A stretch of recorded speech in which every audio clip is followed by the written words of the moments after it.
Ini penting sekali saya utarakan supaya kita ada punya mental egoistik, memikirkan diri apa? Sendiri. Juga kalau kamu di surga sendirian, gak ada bidadari, gak ada apa, pusing gak? Sama, andai kan Anda punya mobil paling mewah limusin, kemudian satu kampung kamu sendiri, mau pamer siapa? Mau memperlihatkan kalau punya uang, punya mobil sama siapa? Bahkan eksistensi seseorang juga butuh kesaksian orang lain.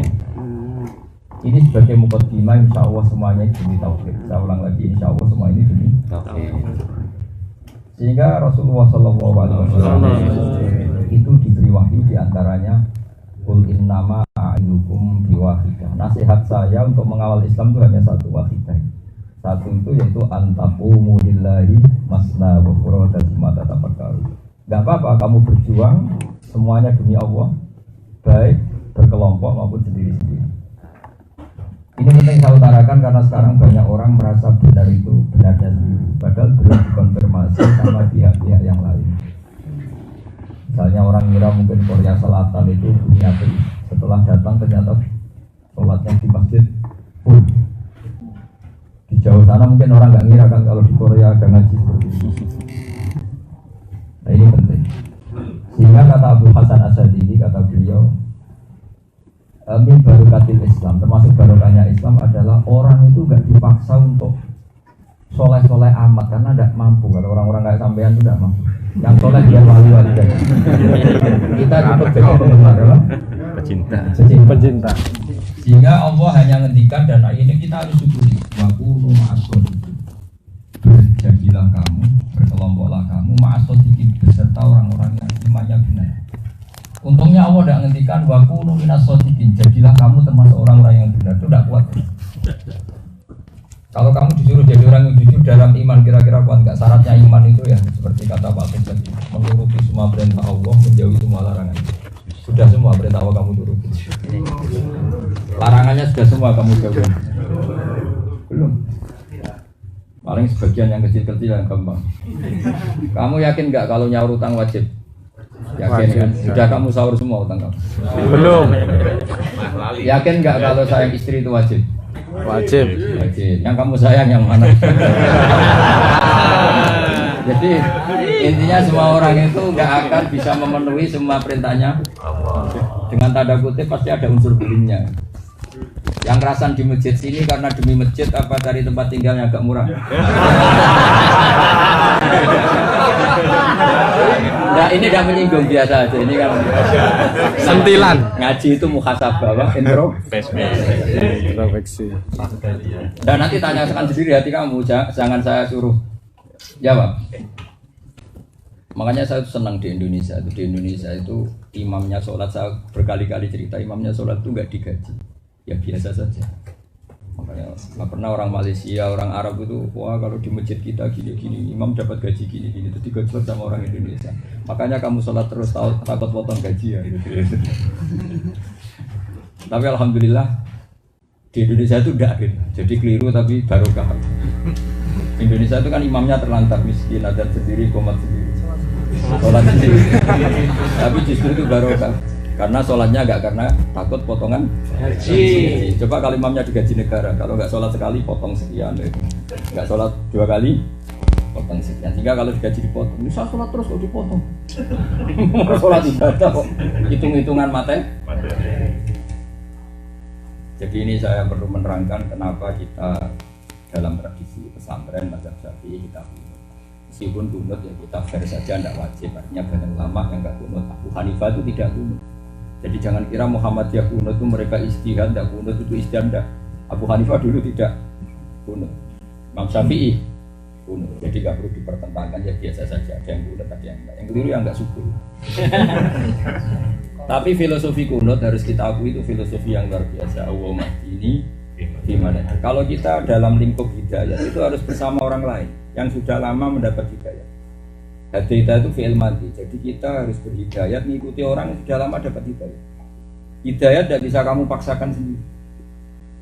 Tidak bisa. Kata Mbah Maimun yang kemarin kita tahu barusan wafat guru kita semua. Manusia itu harus niru manusia. Karena manusia itu makhluk. Makhluk harus niru. Kamu bisa nggak niru Allah? Nggak bisa. Allah itu tidak makan, tidak minum, dan Allah punya kekuatannya sendiri. Maka kita disuruh niru makhluk. Tentu pertama sentralnya pokoknya adalah niru Rasulullah SAW. Bagaimana caranya makan? Kaifa nakul? Bagaimana kita makan? Makan itu disuruh niat untuk kekuatan ibadah. Jadi nakulu dinataqawwa alal ibadah. Kita makan supaya kuat ibadah. Kita tidur juga niru Rasulullah. Kita tidur untuk supaya nanti kuat ibadah. Niru Allah tidak bisa karena Allah tidak pernah tidur. Allah tidak pernah makan. Jadi kalau ada kelompok yang bilang yang penting langsung niru Allah, tidak bisa. Kita harus niru manusia. Dan niru manusia itu dalam bahasa-bahasa pesantren kadang disebut wasilah. Kita sampai Allah itu lewat lantaran guru-guru kita. Sebab itu ketika Allah ngendikan ihdinas shiratal mustaqim, tunjukkan kami ke jalan yang benar, yang lurus. Terusannya ayat apa? Shiratal ladzina, bukan sirotoka tapi shiratal ladzina. Jalan lurusnya Allah adalah ngikuti orang-orang yang telah engkau beri nikmat. Shiratal ladzina an'amta. Na'rifu kaifiyatas sholat.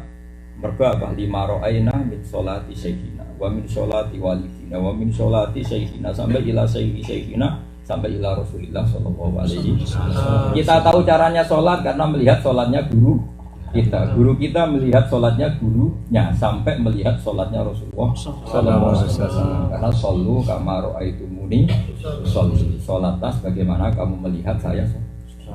Kamu gak bisa niru sholatnya Allah. Sholatnya Allah gimana, sujudnya gimana, Allah Tuhan kok malah kamu bayangkan. Sehingga gak bisa. Kita niru langsung gak bisa. Sebab itu apa as-siratal mustaqim? Kata Allah siratal ladzina. Sebab itu ngaji harus dengan guru. Makanya banyak mubaligh yang fatwanya kacau, ujung-ujungnya nggak pernah ngaji sama guru, hanya baca buku. Akhirnya punya paham yang aneh-aneh. Artikan wama malakat emanukum saja tidak bisa. Jadi kacau. Paham ya? Jadi kalau kamu tanya kenapa kita butuh guru, padahal guru itu manusia juga makhluk. Karena Allah ngendikan apa? Ihdinas shiratal mustaqim shiratal ladzina. Ini kata kuncinya apa? Shiratal ladzina. Jalan yang lurus menuju Allah itu apa? Jalannya mereka. Mereka ini manusia yang telah engkau beri nikmat. Kenapa tidak langsung dikatakan jalannya Allah? Karena kita tidak bisa niru Allah. Caranya sholat, caranya makan, caranya minum. Karena Allah tidak makan, Allah tidak. Nirunya kita sama manusia. Manusia yang kita jumpai siapa? Guru kita. Guru kita menjumpai gurunya, gurunya sampai Rasulullah Sallallahu Alaihi Wasallam. Dan sanad kita kunut ya sampai Nabi. Orang yang nggak kunut sanadnya juga sampai Nabi. Kalau betul mereka ikhlas, pasti tidak cekcok masalah. Kalau yang cekcok berarti tidak pati. Ibadah kok jadi alat cekcok, kayak politik saja. Memangnya ibadah rebutan kursi, kok sampai jadi alat apa? Alat apa? Cekcok. Nah, itu kan ibadah kok berdasar identitas. Khasnya NU itu kunut, khasnya yang sebelah itu tidak. Ya nanti tanyakan Allah yang benar siapa? Pasti dijawab yang benar yang sholat, yang enggak benar yang enggak. Ini penting saya utarakan. Nah, kajian saat ini adalah ayat penopang, yaitu ada ayat di surat An-Nisa, ya, ayat 19. Wa may yuti'illaha war rasula fa ulaika ma'al ladzina an'ama Allahu 'alaihim minan nabiyyin wasyuhada'i wasyuhada'i wassalihin. Jadi orang yang taat kepada Allah dan Rasul nanti di akhirat bersama orang-orang yang telah dikasih nikmat oleh Allah, yaitu para nabi, para siddiqin, para syuhada. Kenapa selalu ada kata ma'a? Ma'a itu disertakan. Karena kamu punya status sendiri itu tidak bisa. Kalau di WA bisa, tapi kalau kesolehan kamu punya status sendiri itu tidak bisa. Coba kamu bisa nggak pinter sendiri? Ada gurunya aja tetap goblok apalagi enggak. Sampai gurunya pusing. Cuma kalau sampean goblok gampang saja. Gurunya siapa? Makanya kalau punya murid goblok jangan dimarahi terus. Lama-lama bilang siapa dulu gurunya. Kalau punya anak nakal ya tidak usah marah. Lama-lama bilang siapa dulu. Karena tetap nakal anak kita ya karena geng kita. Ya makanya kalau anaknya nakal jangan terlalu marah. Ya Allah ini cerminan ini. Fotokopi ya Pak. Ini penting saya utarakan. Jadi yang dibutuhkan dalam kesalehan itu mahiyah, kesertaan. Karena kita hanya bisa mengikuti orang-orang yang lebih soleh dibanding kita. Ihdinas siratal mustaqim, siratal ladzina an'amta, yaitu jalannya mereka yang telah engkau kasih. Saya beri sekian contoh perilaku orang-orang soleh yang menjadikan mereka jadi wali. Itu sederhana. Abu Yazid Al-Bustami itu jadi wali karena satu filosofi hidup. Begini kalau beliau berdoa gitu, ya Allah, engkau ini zat yang luar biasa, ngasih saya kok, padahal engkau tidak butuh. Sederma-dermanya orang, kalau ngasih orang itu pasti punya keinginan. Misalnya majikan ngasih uang kamu supaya kamu bekerja, kamu loyal bekerja karena demi won, gitu, demi uang. Bisa diteruskan. Yang agak nakal misalnya, kamu nafkah istri karena dikasih apa? Gak tahu. Istri kamu mau sama kamu juga karena kamu nafkah lari. Gitu. Ada satu transaksional dalam semua kebaikan manusia. Tapi Allah itu ngasih kita padahal tidak butuh kita. Eksistensi Allah tetap sebagai Tuhan tanpa kita. Allah itu zat sing ghaniyun, tidak butuh kita. Tapi tidak butuh kok ngasih, ini luar. Coba kamu sayang sama anak, mesti ada pikiran kecil ataupun besar, sok sing rumah taku nak tua, anak. Ngasih istri juga gitu yang rawat kamu. Istri kamu loyal sama kamu karena yang nafkahoi kamu. Makanya sekali gak nafkahoi bisa dibayangkan tingkat keminggatannya. Tapi kalau Allah enggak, Allah itu tidak butuh kita tapi ngasih. Caranya apa? Setelah kamu tahu Allah itu tidak butuh kita ngasih kita, berapapun ngasihnya kita sangat-sangat terima kasih. Misalnya Anda hidup di Korea, dikasih tumpangan orang 1 bulan, gratis makan, gratis tempat, terima kasihnya sudah langit. Apalagi 2 bulan, apalagi selamanya dikasih uang, dikasih tempat gak bayar. Terima kasihnya sudah langit. Sudah langit. Kalau yang ngasih manusia. Nah ini kamu dikasih bumi sama Allah, dikasih oksigen, dikasih air. Pernah bayar sama Allah? Pernah bayar kan? Gak pernah. Malah pernahnya minta lagi. Yang istrinya 1 masih ada yang minta. Oh itu sudah dikasih banyak, syukurnya belum kesampaian, mintanya sudah terus. Kamu berani nggak misalnya ada orang numpangin kamu tempat nggak bayar, mangat juga gratis. Coro Jowo itu mentolong nggak kamu minta lagi? Nggak kan? Wesung. Ini sama Allah dikasih bumi, oksigen, air macam-macam, tapi masih minta lagi. Dan Allah tidak apa-apa, tetap nurutin. Ini luar biasa. Cara ibadah seperti itu kita tahu karena ajaran para wali dulu. Kamu tahu Islam misalnya di Indonesia lewat siapa? Wali. Sampai itu kita enggak. Ini pelajaran bagi kita. Sebab itu ngendikane Allah, ya ayyuhalladzina amanu taqullaha wa kunu ma'as sholihin.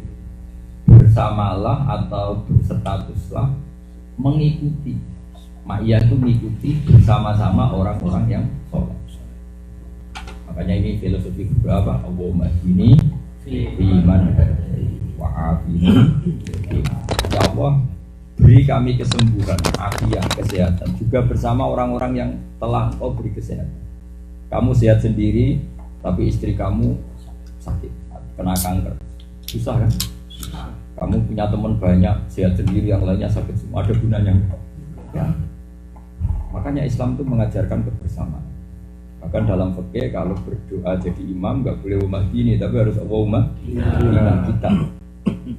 Makanya saya mau datang ke Korea karena kalau betul saya alim nggak boleh alim sendiri, harusnya ditopang orang banyak seperti ini. Tapi kamu kan suka uang, kalau suruh ngaji betul paling nggak mau. Pusing terus baca Wahab, mendingan baca Wong kan gitu. Mendingan nyanyi-nyanyi saja lah, tinggal dengerin kan gitu. Ya kan akalan, ingin tahu Islam itu dengerin saja lah. Orang alim, capek apa? Saya termasuk kiai yang paling menghormati orang bodoh karena saya berkali-kali fatwa. Orang bodoh itu ada unsur pinternya. Saya beri contoh ya, orang naik ke Gunung Himalaya itu sulit gak? Sudah tahu sulit, yang nggak naik itu pinter apa enggak? Pinter kan? Ngapain sulit-sulit?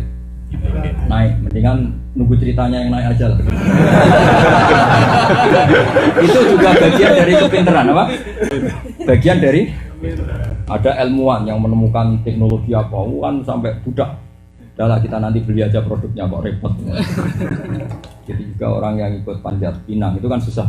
Udahlah kita lihat saja. Nanti yang ada yang berhasil kita keplok itu daripada naik. Capek. Itu ada unsur pinternya. Semua orang goblok itu ada unsur pinter. Artinya pinter kalau sesuatu sulit, udahlah tidak usah ikut. Orang jadi orang alim itu sulit kan? Sulit. Menghindari barang sulit itu pinter apa goblok? Pinter. Maka orang goblok berarti pinter. Tapi ya tetap. Tapi tetap ada pinternya, ini yang perlu dicatat. Ya saya ulang lagi ya, menghindari barang sulit itu pinter apa goblok? Pinter. Tapi pinter yang tetap. Intinya nggak usah dimaki-maki lah, tetap ada unsur pinternya. Karena menghindari barang sulit itu pinter. Jadi orang alim sulit apa gampang? Sulit. Menghindari barang sulit pinter. Tapi setelah kesulitan dihindari tetap dibolak-balik. Nah, fikih itu cara pandang juga dibolak-balik. Di fikih juga gitu. Berteman sama orang fasik hukumnya gimana? Haram, karena nanti ketularan.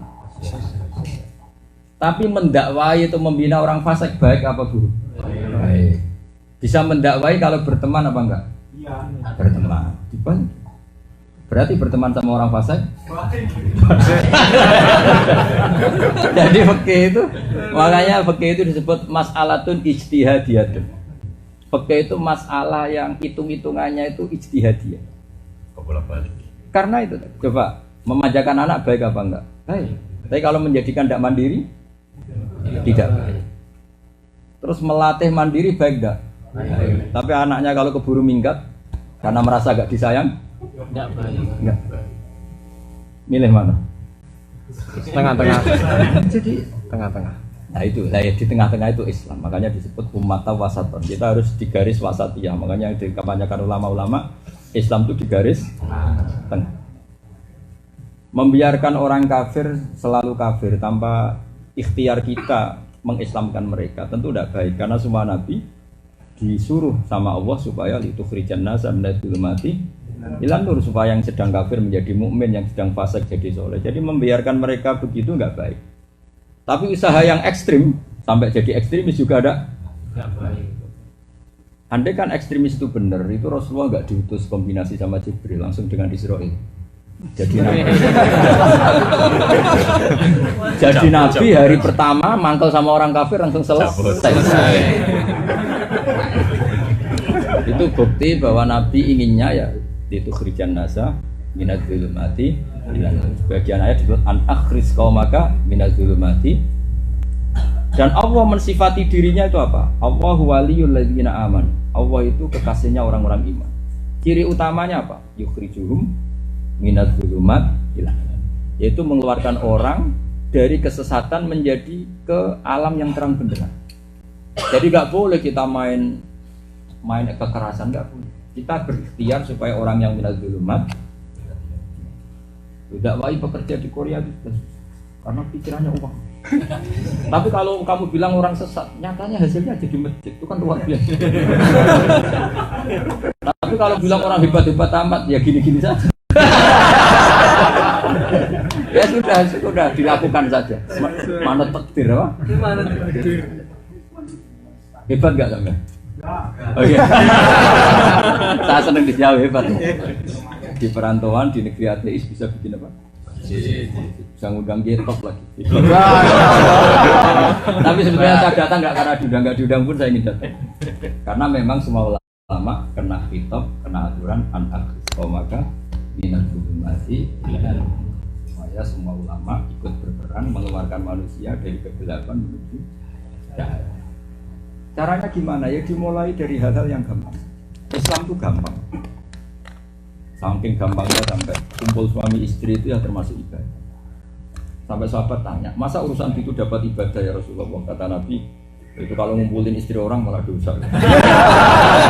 Pokoknya ngumpulin orang lain yang enggak istrinya dosa. Berarti ngumpulin istrinya asal pas mau. Nah, kadang ini mangkal semua ini sama orang-orang enggak jelas itu. Aneh Islam itu gampang. Nabi menyontohkan kebaikan dulu itu gampang. Wa imatatul adza anit thoriq. Ada duri atau ada paku yang potensi mengganggu orang yang lewat disisihkan itu disingkirkan juga apa? Kalau nggak bisa semua kata Nabi takufu syarroka anin nas. Fa innaha shadaqatun minka ala nafsik. Yang penting kamu tidak merugikan orang lain. Sehingga tidur itu ya ibadah. Barokahnya tidur kan tidak mencuri, tidak ngereman, tidak ngerasani wong. Iya, tidak ngerasani orang. Jadi kalau mau ibadah murah, mudah tidur. Bahkan kematian juga ibadah. Karena itu akhir dari semua kebaikan, keburukan Anda. Makanya kalau dalam tradisi kiai-kiai itu kalau ada orang fasik, preman meninggal, saya dia mayit ini, saya. Orang keberatan semua. Mayit ini soleh ya, semua orang diem semua. Karena preman, tukang ngemel, tukang. Padahal di hatinya kiai, saya tidak bisa mereman lagi. Itu barokahnya Islam. Jadi doa yang dilantunkan Nabi apa? Allahumma ja'alil hayata ziyadatan li fi kulli khairin. Ya Allah, jadikan hidup ini bekal untuk menambah semua kebaikan. Dan kalau kita mati wal mauta rohatan li min kulli syarrin, dan kematian adalah akhir dari segala keburukan. Sekarang preman yang mati masih bisa preman enggak? Ya. Tukang zina yang mati masih bisa zina lagi enggak? Ya. Koruptor yang mati bisa korupsi lagi enggak? Ya. Berarti matinya baik apa buruk? Baik. Makanya kiai-kiai itu kalau ada preman mati yang mati oplosan pun baik nggih mayit niki. Saya.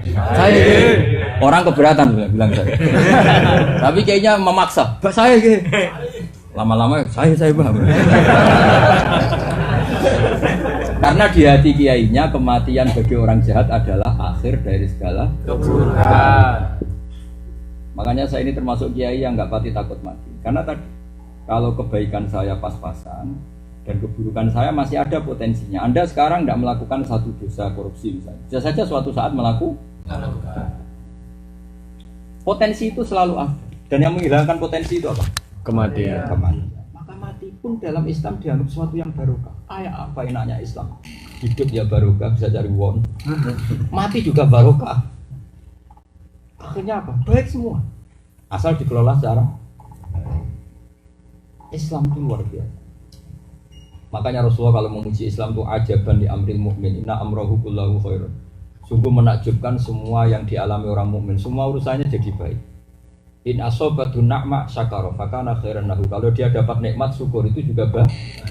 Wa in asobatu darra sabar. Kalau dia dapat masalah sabar fakana khairan. Lah, kayak sampean ini, pas kaya ya barokah. Kalau enggak barokah gimana? Perantau kaya. Pulang seminggu kayak orang kaya. Setelah seminggu aslinya lagi.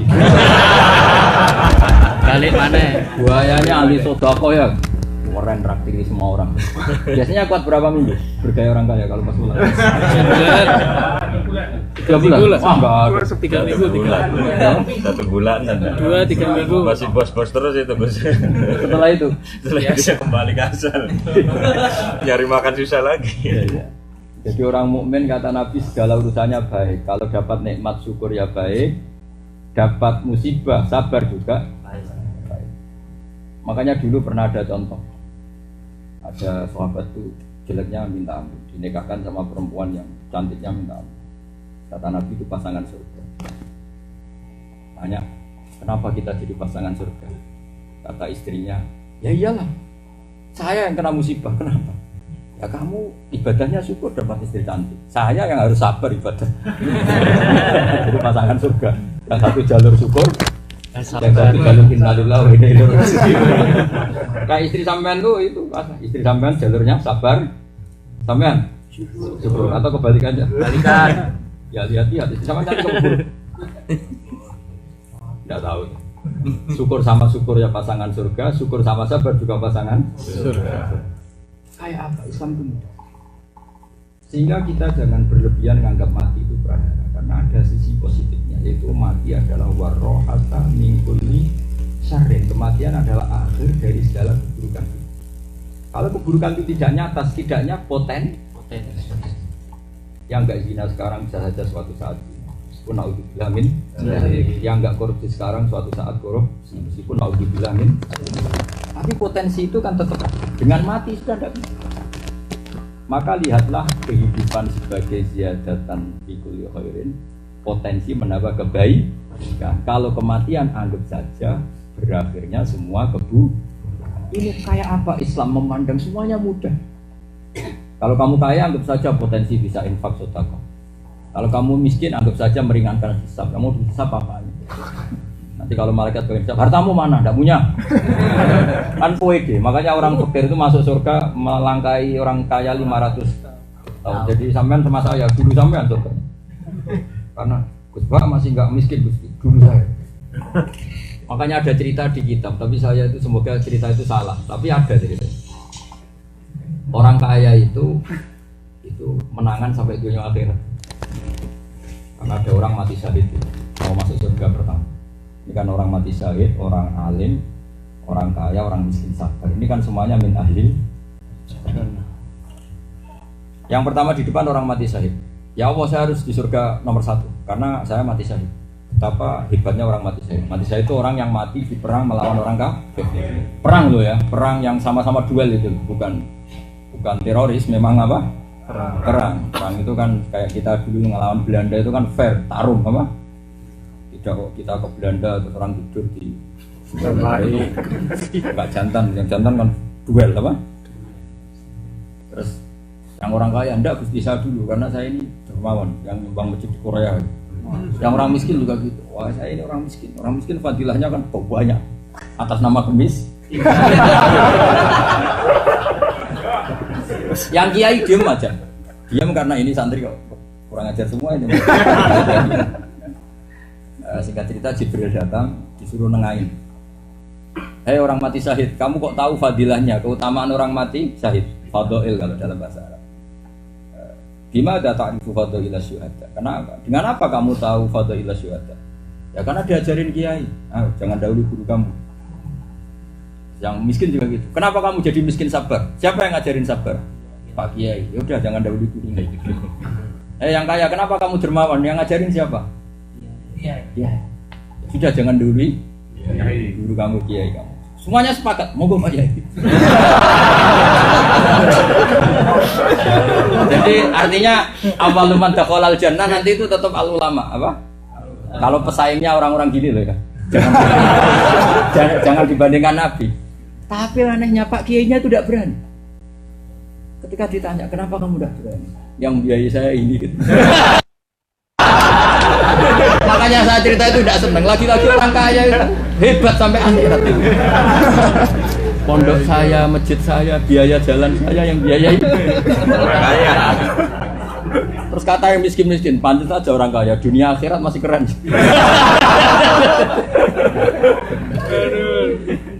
Makanya saya berharap semoga cerita itu udah benar. Bisa dirubah. Karena nanti sama usul sama Allah. Susahnya apa sih masuk surga bareng baris kan? Kenapa harus apa? Antri. Enggak, kenapa harus dulu-duluan gitu? Maksudnya harus kompetisi apa? Memangnya ini lomba lari gitu. Wong itu surga kan ya besar kan? Susahnya apa masuk bareng ya, nanti daripada debat kita bareng aja. Kamu pakai jalur apa? Jalur miskin apa kaya? Kaya betul. Jalur apa ya? Kaya itu ukurannya apa? Gak punya utang apa punya uang banyak? Kecukupan. Gak, kalau uang banyak orang Indonesia banyak yang kaya. Tapi kalau ukurannya tidak punya utang hampir gak ada kan? Tahu saya orang-orang kaya itu utangnya lebih banyak. Orang miskin nggak bisa utang lebih banyak kan, nggak ada yang percaya. Jadi tak jamin utangnya pasti sedikit. Coba yang miskin bisa nggak utang banyak? Nggak bisa. Nggak dipercaya, nggak di penjara sudah bagus. Paling di BKB kan dapat 3 juta paling ya sepeda motor. Makanya ini penting saya utarakan ya. Jadi kesalehan itu harus mengikuti guru. Bukan berarti guru ini segala-galanya kayak Tuhan ya enggak. Tapi Tuhan itu kan nggak makan, nggak minum. Kita tahu caranya makan dan minum lewat guru. Supaya apa? Makan supaya kuat ibadah, tidur supaya kuat berpakaian juga demi ibadah. Apa saja demi. Dan kalau diniatkan demikian semuanya menjadi ibadah. Innamal a'malu bin. Ketika sehat ya kita syukur karena sehat bisa ibadah. Ketika sakit kita syukur karena mengurangi dosa. Itu dosa kamu kalau nggak dikurangi bahaya betul. Trennya naik apa turun? Naik terus. Kafaroh paling efektif itu ya agak sakit karena kalau di kafaroh sedekah uang itu kan nggak punya. Jadi ini penting saya utarakan. Jadi Rasulullah SAW sangat mengagumi orang mukmin. Ajaban di amril mukmin. Inna amrahu kullahu khair. Orang mukmin itu luar biasa. Semua urusannya baik tadi. In asobatu na'ma syakar, fakana khairan. Wa in asobatu darra sabar, fakana khairan. Nah, hidupnya juga baik, matinya juga baik. Makanya saya mohon nanti suatu saat kalau kamu sudah tua kan ya, insya Allah ya mati. Tapi jangan di sini, kalau bisa nanti aja di rumah yang sudah dekat kuburan. Jadi ngangkatnya nggak lama-lama. Betul itu. Nabi itu pernah mimpi digambarkan orang yang soleh. Itu rumahnya dekat kuburan, jauh dari mas. Ditanya, kamu ini orang soleh kenapa begitu? Dekat kuburan biar ingat mati, jauh dari masjid supaya melangkahnya banyak. Kalau melangkahnya banyak ibadahnya tidak dari atas terus turun. Tapi ya nggak apa-apa, sudah sah. Saya kalau nggak ditunggoni juga repot. Masjid ini kalau nggak ditunggoni juga ya saya sedang. Jadi kayak apa Rasulullah mengajari kita bahwa kebaikan itu mudah didapat. Orang yang itikaf di masjid juga baik, yang itikaf di perapatan juga baik. Ya, coba kalau semua itikaf di masjid, kalau ada orang tersesat yang nolong siapa? Coba sekarang kalau ada kecelakaan di jalan, tim SAR paling gratis ya, yang sedang di masjid apa sedang di jalan-jalan. Itu umatnya Nabi semuanya. Orang berani pergi tanpa tahu alamat, ngandalkan orang yang di jalan-jalan apa yang di masjid. Jangan. Tapi itu tadi yang nakal terjadi problem bagi cewek-cewek yang cantik itu, yang nakal-nakal. Kelirunya di nakalnya bagi jalan-jalannya. Nakal. Jika umatnya Nabi itu kalau baik barokah semua, orang baik di masjid ya barokah, di perapatan ya barokah. Karena jadi tim SAR gratis apa? Tim apa penolong? Gratis. Jadi orang soleh itu di mana-mana barokah. Makanya Allah mensifati nabinya yang diceritakan Nabi itu sendiri, wa ja'alani mubarakan ainama kuntu. Ciri utama Nabi itu apa? Wa ja'alani mubarakan ainama kuntu. Saya dijadikan orang yang diberkahi kapan saja, saya di mana saja. Seperti Muslim Indonesia itu barokah betul. Ketika di Indonesia itu ya barokah. Kumpul anak istri ya ke masjid. Ketika di Korea juga barokah. Ngirimnya anak istri masih bikin masjid. Di mana-mana. Jangan kalau dijauh biar kalau maksiat ya ketahuan. Wah itu bedudal itu nggak ada barokahnya itu. Jadi merantau supaya nggak konangan memang apa? Susah. Wah itu susah itu tapi masih bisa kok, masih ada harapan. Tapi ciri utama orang baik apa? Baca ya wa ja'alani mubarakan ainama kuntu. Allah menjadikan saya berkah di mana saja. Orang Islam itu begitu. Coba ada anak-anak Indonesia yang kuliah di Jerman, di Inggris, ada komunitasnya bikin masjid, bikin pengajian, bekerja juga gitu. Saya pernah di Malaysia itu melihat TKI Indonesia itu ya ada tahlilan Yasin. Tak tanya kenapa dulu di rumah nggak pernah tahlilan, nengan biasa gue tonggo. Tapi setelah jauh rindu. Yang sekarang Yasinan di sini, zaman di Indonesia sergap gak? Saya tanya, enggak kan? Karena di sana anak buah terkadang tidak pati cocok sama kiai. Di sini jadi kiai langsung. Karena tidak ada pesaingnya. Ya sudah kalau barokahnya gitu nggak apa-apa. Yang penting gua ja'alani mubarakan ainama. Ini penting. Coba Islam kok tidak enak gimana? Zaman kita kecil nggak ditulis ada dosa karena masih kecil. Ketika kita dewasa sholat ditulis pahala karena sudah dewasa. Setelah kawin itu sama Allah dihitung menyempurnakan separuh agama. Sudah dapat istri, dapat penyempurnaan separuh. Nanti punya anak kita nanti insya Allah calon orang yang sholat, yang zakat, yang puasa, menambah generasi Islam. Ya tambah juga. Terus tua, mati. Bagus itu, belum jadi rumatan. Makanya kalau berdoa aja ya Allah saya mati dalam keadaan sehat, jangan tua-tua amat. Karena kalau jadi rumatan lama-lama, yang nunggu matimu tidak hanya tetangga, cucunya saja nunggu ini gimana kok mati-mati. Gayanya bukti tapi di hati tidak usah munafik jangan rata-rata. Kecuali kamu wali yang ingin ngerumat banyak. Kalau orang biasa kan problem ya. Tapi andekan itu pun terjadi sakit lama itu juga mengkafari dosa yang banyak. Jadi kalau mati dalam keadaan sehat ya berkah bagi keluarga. Kalau setelah sakit lama juga barokah karena menghilangkan dosa. Kayak apa Islam itu? Makanya agama ini saya berkali-kali menfatwakan ya dalam bahasa fikih. Agama ini agama yang suruh orang berharap. Agama ini limangka nayarju wal yaumal akhir. Yarju itu maknanya berharap, bukan putus. Agama ini untuk seorang yang selalu berharap. Kita misalnya sedang fasik berharap suatu saat soleh. Setelah soleh berharap solehnya bertambah. Setelah manfaat pada diri sendiri berharap manfaat pada orang. Ini jenenge limangkana yarjuwa, berharap. Makanya ketika Sayyidina Umar ditanya ibadah paling baik apa? Afdhalul ibadah intizarul farad. Baik-baiknya ibadah yang selalu berharap ada kebaikan, ada kelonggaran, ada nikmat.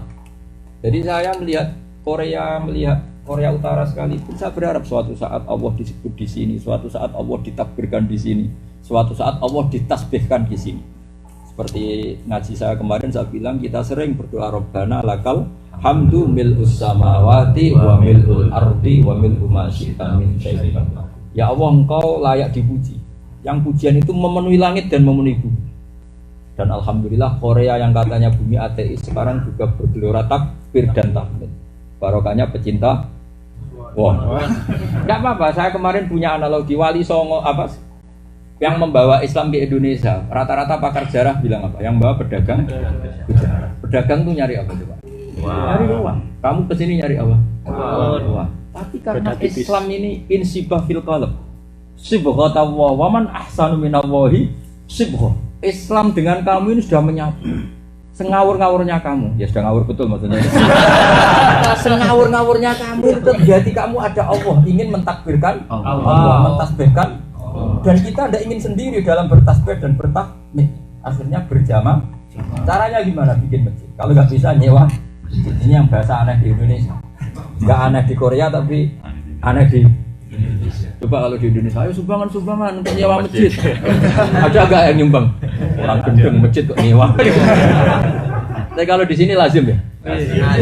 Yang masjid sudah milik sendiri berapa? Satu Korea. 6 ya? Yang nyewa? Sampai 50 berapa gitu? 58. Jadi nyewa 58 masjid. Permanen. Yang nyewa-nyewa itu kalau tahajud kompromi. Bumi meskipun Anda sewaan, tapi nanti tetap jadi saksi loh ya. Takut saya kan setelah jadi masjid, jadi karaoke lagi. Kok iya gitu? Bahaya. Buminya harus kamu dukung gerakan ini. Harus apa? Ya pokoknya tadi. Mangkana ya harus untuk orang yang selalu berpikir positif, optimis. Kayak apa powernya Uni Soviet, akhirnya gugur juga yang jadi persemakmuran yang rata-rata menjadi negara Muslim. Kayak apa Indonesia dulu, orang nyembah batu, nyembah pohon besar. Kalau ada pohon besar lewat amit, amit. Tapi sekarang jadi negara Muslim terbesar di dunia. Ulama top Indonesia kayak Mbah Mun itu diakui ulama seluruh dunia. Syekh Nawawi Banten juga diakui ulama seluruh dunia. Mbah Hasyim Asy'ari juga diakui seluruh dunia. Kayak apa kerennya Indonesia? Yang alim di Indonesia itu pasti di mana-mana juga dikatakan alim. Saya tidak tahu yang alim di Korea ini. Orang yang kiai di Korea di mana-mana juga dikatakan nggak kiai kalau setelah keluar dari Korea. Enggak lah, tapi tetap kiai. Yang kiai di Korea misalnya terus datang ke Arab, dianggap kiai apa enggak? Enggak. Batal ya. Tapi yang kiai di Indonesia kayak Mbah Maimun di mana-mana pasti dianggap kiai. Artinya kualitas Indonesia luar biasa. Coba yang alim di Mekah itu saya tabarruk barokahnya beliau. Syekh Mahfud At-Turmusi itu di mana-mana dikatakan orang alim. Siapa? Syekh Mahfud At-Turmusi, gurunya siapa? Mbah Hasyim. Syekh Nawawi Banten itu gurunya Raden Asnawi Kudus, gurunya Mbah Basari. Alimnya kali. Sekarang Mbah Maimun sampai Masjid Aqsa ikut menyolatkan jana. Masjid seluruh dunia mensalatkan ghaib. Kalau Imam di Korea cukup Itu kalau kebanyakan yang sholat malah malaikat bingung itu siapa itu. Siapa itu? Apalagi itu imam masjid di apa namanya sini? Enggak kampungnya. Gumi. Apa? Gumi. Kampung mana itu namanya? Jadi saya berharap pokoknya sampai harus penuh dengan optimis karena agama ini liman kana Yarjuwa. sampai Rasulullah SAW ketika berdakwah dan orang kafir menolak. Saya ulang lagi, ketika berdakwah dan orang kafir menolak. Kata malaikat-malaikat gunung karena jengkel. Ya Rasulullah, kalau engkau mau mereka akan satu tepi gunung biar mati. Orang dunia Allah tidak mau iman. Tapi apa kata Rasulullah? Jangan. Bapaknya ada iman, saya berharap anak-anaknya iman. Akhirnya tujuh mutaqwa Rasulullah SAW. Abu Jahal punya anak namanya Ikrimah, itu jadi mukmin yang hebat. Abu Lahab punya anak Darrah, jadi mukminah yang hebat. Walid bin Mughirah itu musuh besarnya Rasulullah, punya anak Khalid bin Walid yang jadi panglima paling sukses dalam Islam. Ayah. Coba sekarang yang hafal-hafal Quran di Indonesia itu kadang bapaknya bisa baca Quran enggak? Yang kadang jadi imam masjid itu kadang bapaknya nggak pernah sholat. Karena Allah itu menyembadani atau mengkabulkan keinginan Rasulullah. Kalau bapaknya belum kasil, diharapkan anaknya. Di akademik ya sama. Banyak rektor dekan itu kadang bapaknya buta huruf. Petani utun gitu punya anak kuliah jadi dekan. Padahal bapaknya buta. Artinya gini, kita tidak bisa berhenti hanya berharap ke orang tuanya. Kalau orang tuanya belum, ya anaknya. Kalau anaknya belum, cucunya. Paling gampang di ini. Kadang ada wisuda itu hafid itu. Bapaknya nangis, tak tanya kenapa tak nangis. Kurang baca Quran dan sampai. Anakku apa? Di Jogja banyak tuh anak ikut TPQ. Bapaknya itu nggak puasa. Anaknya itu digendong sama bapaknya. Karena anaknya itu capek puasa TPQ anak kecil kita digendong. Lama-lama bapaknya poso, baturi anaknya. Banyak tuh orang abangan yang tahu salam tuh karena anaknya ikut TPQ. Assalamualaikum, lama-lama bapaknya latihan. Waalaikumsalam. Jadi betapa agama ini harus kita tunggu. Jangan pernah berhenti berharap. Kayak sampean sekarang itu, dalim belum? Belum. Tapi berharap anaknya. Sudah jadi wali belum? Belum. Berharap anak tentunya jadi ya wali apa saja, wali murid. Intinya jangan pernah berhenti berharap. Kayak Rasulullah SAW melihat orang kafir yang kayak gitu mau disiksa, dihabisin sama malaikat jibal. Nabi menghentikan jangan. Asallahu ayyukhrija min aslabihim mayya'budu wa la yusyriku bihi syai'an. Saya berharap meskipun bapaknya belum iman, saya berharap anak cucunya iman dan sedekah Rasulullah. Sekarang Mekah sama Madinah mayoritas muslim apa enggak? Muslim hampir 99, itu yang dulu babahnya apa? Abu Jahal. Babahnya kira-kira siapa coba? Bagiannya kan yang musuh-musuhnya Kanjeng Nabi. Indonesia sekarang mayoritas, padahal dulu Indonesia KNU pernah bentrok sama siapa tuh? Ya tahu kan? Zaman sebelum dulu kan pernah geger sama PKI. Tapi nyatanya sekarang mayoritas muslim. Berarti yang ngaji sama GG kadang ya turunan yang babanya tukaran. Yang buyut-buyutnya duel. Anak cucunya ngaji. Itu semoga lupa nasabnya. Kalau nggak lupa bahaya. Karena kalau ingat saya bin ini mbah saya yang dulu. Makanya lupa itu baru. Semoga udah lupa ya. Dan harus dilupakan apa? Lupa dan harus dilupakan. Coba ayah. Makanya saya berharap barokahnya ngaji ini kamu tahu ya, ciri utama orang soleh itu gimana? Wajah alani mubarakan ayam. Kamu nanti di tengah-tengah keluarga juga jadi bapak, jadi anak, jadi keluarga yang barokah. Hidup di perantauan juga barokah. Kalau sudah barokah, tinggal mengawal ma'a itu kebersamaan. Karena kita tidak bisa soleh sendiri. Apapun walinya kamu sholat sendiri, pahalanya tetap munfarid. Dimakmumi preman sekalipun itu ganjarannya jadi jamaah. Padahal makmumnya preman. Berkah enggak ini bersama-sama ini? Berkah. Jadi lah itu sirinya, rahasianya kenapa dalam kebaikan disebut ma'a. Ma itu kebersamaan. Karena semua kebaikan bisa aktif, bisa masif, bisa produktif kalau ada kebersamaan. Assalamualaikum warahmatullahi wabarakatuh. Waalaikumsalam warahmatullahi wabarakatuh. Acaranya Pak ada intinya Mas Adi. Oh, apa Pak Amir? Pak Amir ya Pak. Silakan di atas. Oh ya enggak apa-apa.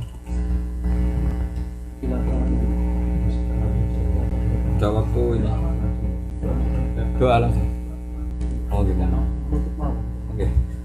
Bismillahirrahmanirrahim.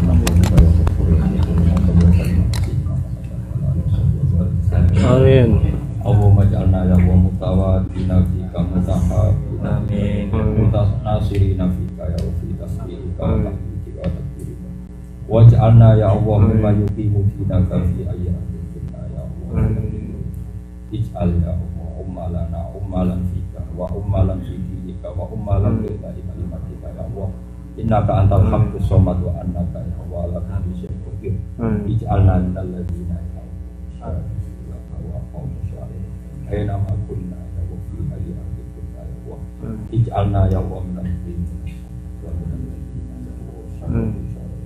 wa a'law kalimataka wa min al-ladina ya wa nasri amin wa inna ala dzalika ya wa inna ala dzikrika wa syukrika wa husni ibadatika wa inna ya wa ala tadbirika wa tadbirika wa wa marzukna yusra wa jannata usra Allahumma rizqna al-yusra wa jannata al-usra Allahumma rizqna al-yusra wa jannata al-usra Allahumma ya wa yassir wa la tu'assir wa yassir wa la tu'assir Allahumma yassir wa la tu'assir fa inna taysira al-'asir 'alayka yassir wa anta 'ala ma tasha'u qadir wa innaka 'ala ma tasha'u qadir Allahumma ya wa inna nas'aluka rahmatan ya